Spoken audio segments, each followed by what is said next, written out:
Hello，我係 Stephen Law，今日同大家分享一下點樣彈呢個 Kakashi Opus 60嘅練習曲第一號。咁呢首歌咧係 Trinity 古典吉他嘅5級考試歌，亦都係一首非常之著名嘅吉他練習曲。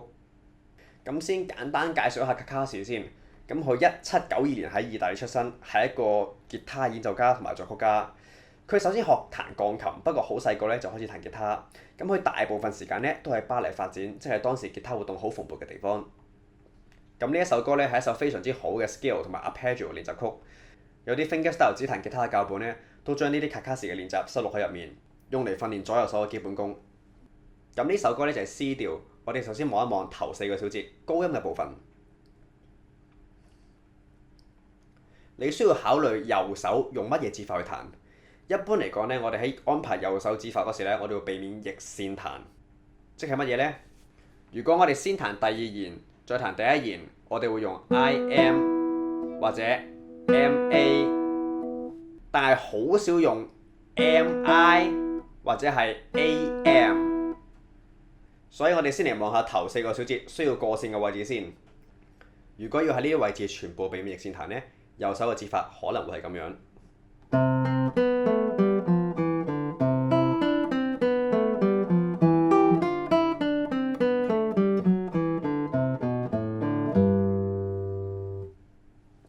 至於對我嚟講呢，右手逆線彈唔係一個大問題，所以我會淨係用 MI 彈晒佢。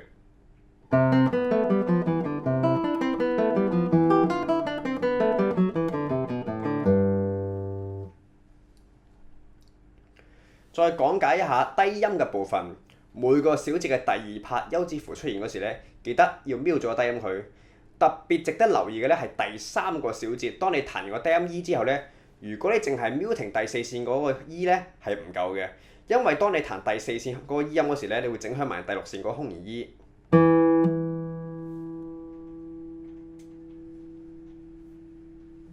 所以喺呢個情況嗰時咧，你喺第2拍嗰時就要放開左手嘅 E 音。然後右手手指公瞄喺第6線或者第5、6線中間，然後望一望第9小節嗰個音階，佢係由1把位轉去5把位。咁呢個轉把位咧有2個做法嘅，一個就係最簡單，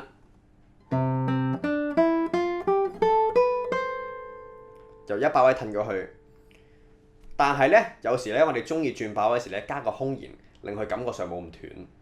但係當你加個空弦嗰時咧，你要注意一個問題。就係你嗰個空弦 E 會同下一個 F 音重疊咗，個效果會變成。咁為咗避免嗰個空弦 E 同個 F 音重疊咧，我哋會喺彈個 F 音嗰一下咧，右手用無名指 cut 停第一線個空弦 E。望一望個動作啊！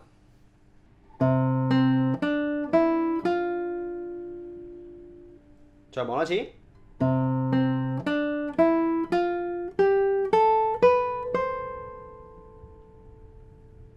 然後咧就想同大家講一講第29小節上面嗰啲 chord。喺29、30小節上面嗰幾個 chord咧，正常會係咁彈嘅。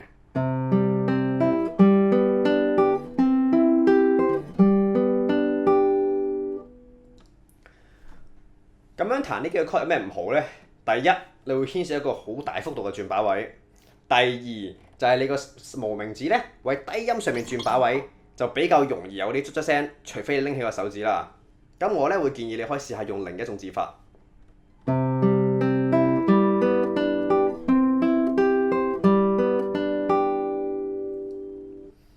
加啲空弦嚟轉把位，咁樣咧就可以避免喺低音線上面製造雜音，同埋多咗啲空弦嘅時間俾你用嚟轉把位，令個樂曲聽落去更加流暢。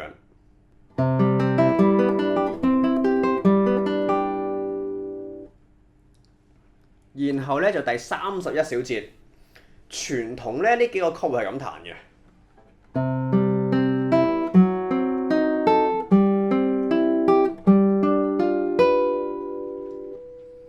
咁樣彈有咩唔好呢？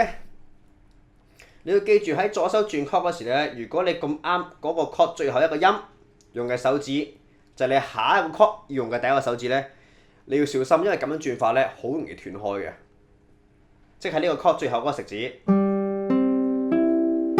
咁啱佢下一個音第一個低音就會用食指彈咧，你會發現你駁埋嗰時咧係空弦斷嘅。所以我會建議你試下用另一種指法。